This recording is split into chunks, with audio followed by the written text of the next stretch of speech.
Hello दोस्तों, कैसे हो आप सब? बढ़िया। तो चलो स्टार्ट करते हैं आज का topic, constitutional provision related to labour.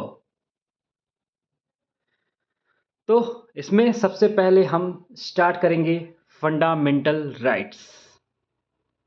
ठीक दोस्त, आर्टिकल नंबर 14।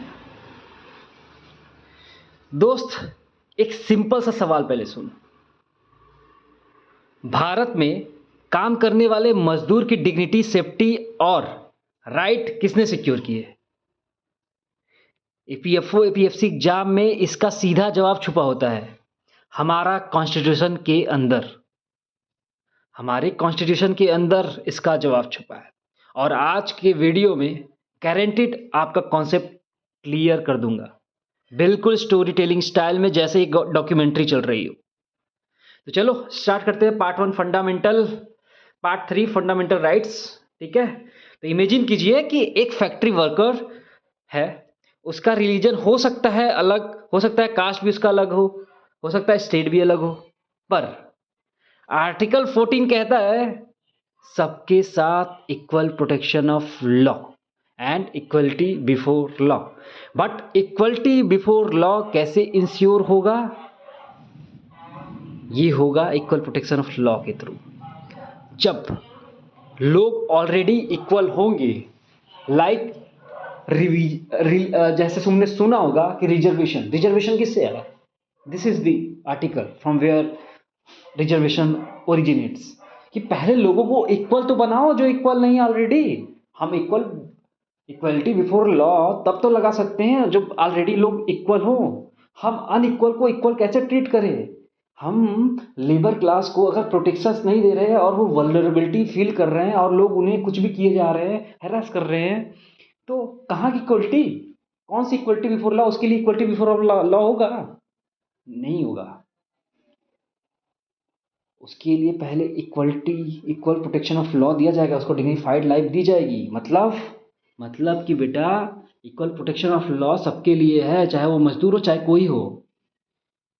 तो यानी वर्कर को भी सेम डिग्निटी चाहिए, सेम डिग्निटी मिलनी चाहिए, सब कुछ बराबर होगा तब हम बात करेंगे कि हम दोनों लॉ में बराबर हैं, इक्वलिटी बिफोर ऑफ लॉ। ठीक है, कानून सबके लिए अंधा है। अब आते हैं दोस्त आर्टिकल 15 पे, जो कहता है, आर्टिकल 15 कहता है डिस्क्रिमिनेशन अलाउड नहीं है based on religion, caste, sex, place of birth. कुछ भी हो, चाहे कोई कंडीशन हो, ठीक, चाहे वो लेबर क्लास हो चाहे रिच किंग क्लास हो, ठीक है, सबके साथ डिस्क्रिमिनेशन किसी के साथ अलाउड नहीं है। आर्टिकल 16 पे आते हैं तो और पावरफुल है। आर्टिकल 16 तो और पावरफुल है भाई। Equal opportunity in public employment, मतलब रिक्रूटमेंट में कोई अनफेयरनेस नहीं हो सकती। Recruitment neat and clean and fair transparent होगा। अब एक और स्ट्रॉन्ग प्रोटेक्शन, आर्टिकल 19(1)(c) देखो, वर्कर्स को राइट है अपनी यूनियन बनाने का, right to form association, that is backbone of the trade unions. Then comes to article 21, right to life and personal liberty. Supreme court ने इसे इंटरप्रेट किया है एज राइट टू लाइवलीहुड। इसका मतलब भैया मजदूर की रोजगार से डिग्निटी जुड़ी हुई है, मजदूर की रोजगार से डिग्निटी जुड़ी हुई है। देन कम टू आर्टिकल 23 कहता है प्रोहिबिशन ऑफ फोर्स्ड लेबर। ये बॉन्डेड लेबर, बेगार, ह्यूमन ट्रैफिकिंग सब इलीगल बनाता है। ये आर्टिकल बॉन्डेड लेबर को, बेगार को, ह्यूमन ट्रैफिकिंग, ये सब को इलीगल बनाता है। This is article number 23, prohibition of forced labour. Then come to article 24, child labour below 14 years in hazardous industries is prohibited। यानी कॉन्स्टिट्यूशन के लेवल पर ही लेबर को एक प्रोटेक्टिव शील्ड मिल चुका है, यानी कि कॉन्स्टिट्यूशन के लेवल पर ही लेबर को एक प्रोटेक्टिव शील्ड मिल चुका है। नाउ कम टू पार्ट 2, यानी कि part 4 of directive principle of state policy, DPSP। ठीक दोस्त, जहां सरकार के ड्यूटीज लिखी होती हैं। आर्टिकल नंबर 38, गवर्नमेंट का काम है सोशल ऑर्डर मेंटेन करना, जस्टिस इंश्योर करना।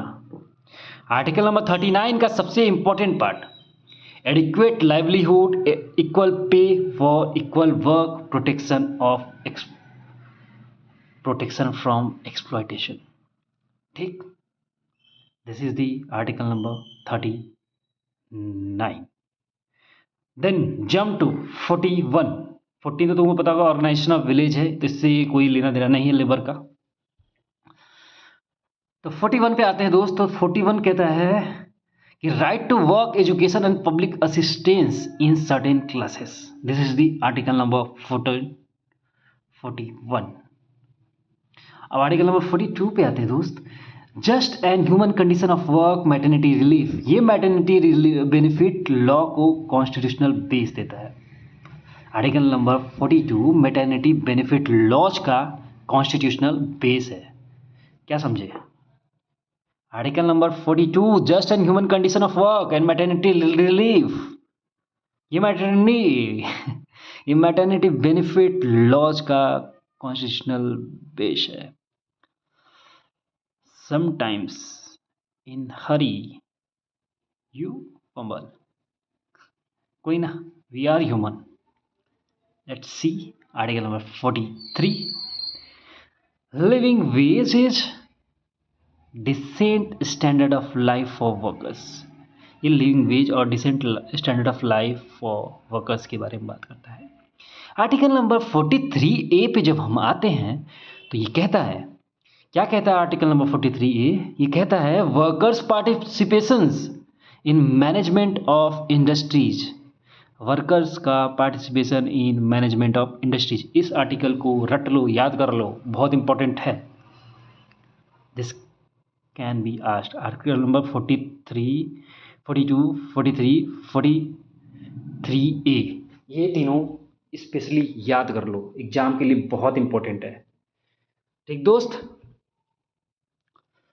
अब आते हैं फंडामेंटल ड्यूटीज पे, पार्ट 4A। ठीक है, तो पार्ट 4A दोस्त कहता है, क्या कहता है बता? फंडामेंटल ड्यूटीज के बारे में बात करता है। आर्टिकल 51AE, ये हार्मोनी प्रमोट करता है। प्रैक्टिस रिनाउंस करना जो वुमेन की डिग्निटी खराब करे, ये ऐसा काम करता है। ठीक है, हार्मनी प्रमोट करना का काम है, एंड वो प्रैक्टिस को रिनाउंस करना जो वुमेन की डिग्निटी को खराब करता है। Indirectly it protects female workers in work place man. Harmony को प्रोटेक्ट करते करते विमेन्स को भी प्रोटेक्ट कर रहा है, वर्क प्लेस में उनकी डिग्निटी को बचा रहा है। ऐसी प्रैक्टिसेस को बैन कर रहा है, रिनाउंस कर रहा है जो वुमेन की डिग्निटी को खराब करे। समझ रहे हो?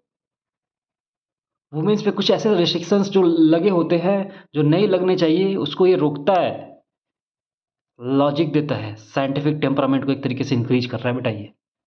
This is the fundamental duties. 51AE, ये आता तुम्हारे लेबर लॉ के अंदर, समझ लो, it is related to labour. ठीक है, तो ये फंडामेंटल ड्यूटीज एक ही है, 51AE स्मॉल ई, इसे याद कर लो बेटा। अगर पूछा और इसे गलत कर दिए तो पड़ेगा रैपट। आओ आगे चलिए, पार्ट 4 देख लेते हैं। Labour in the constitution schedule. Labours in constitution schedule, 7 schedule के हिसाब से लेबर एक कंकरेंट लिस्ट सब्जेक्ट है। 7 शेड्यूल के हिसाब से लेबर एक कंकरेंट लिस्ट सब्जेक्ट है। ये तो बहुत इंपॉर्टेंट हो गया sir. Yes, you should remember this, कि लेबर हमारा कॉन्करेंट लिस्ट में आता है, ना कि स्टेट में, ना कि सेंटर में, बट दोनों में। दोनों can make decision with respect to labour. मतलब सेंटर और स्टेट दोनों लेबर लॉज बना सकते हैं दोस्त। यूनियन लिस्ट में जैसे डिफेंस एम्प्लॉय से रिलेटेड, रेलवे से, माइंस के, और माइंस जो है, और इंश्योरेंस एक्सेट्रा, और भी कुछ सेक्टर्स हैं जहाँ पे ये जो भी चीज़ें यूनियन लिस्ट में है, ठीक है। और स्टेट लिस्ट जो है, लिस्ट 2, जिसमें शॉप्स, इस्टेब्लिशमेंट, फैक्ट्री रेगुलेशन, ये सब स्टेट लिस्ट में आएंगे। किस में आएंगे?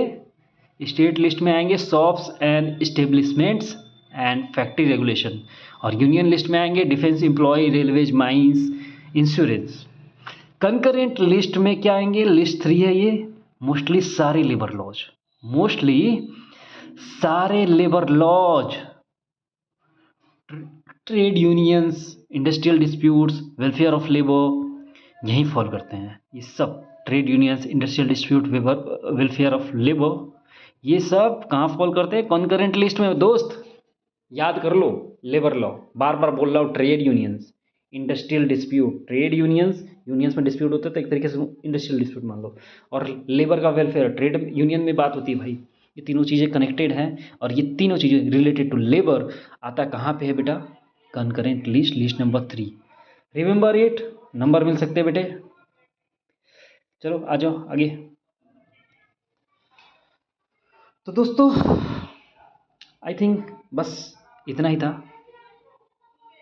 ठीक है, बस इतना ही था। तो दोस्तों एक जेन्युइन रिक्वेस्ट है, अगर आपको मेरी मेहनत अच्छी लगी हो तो please like the video, share it and subscribe तो ज़रूर करिए। आपका ये एक क्लिक मुझे और डिटेल्ड लेबर लॉज वीडियोज बनाने का मोटिवेशन देता है। ठीक है दोस्त, मिलते हैं नेक्स्ट वीडियो में रिवीजन क्रक्स के साथ। तब तक के लिए स्टे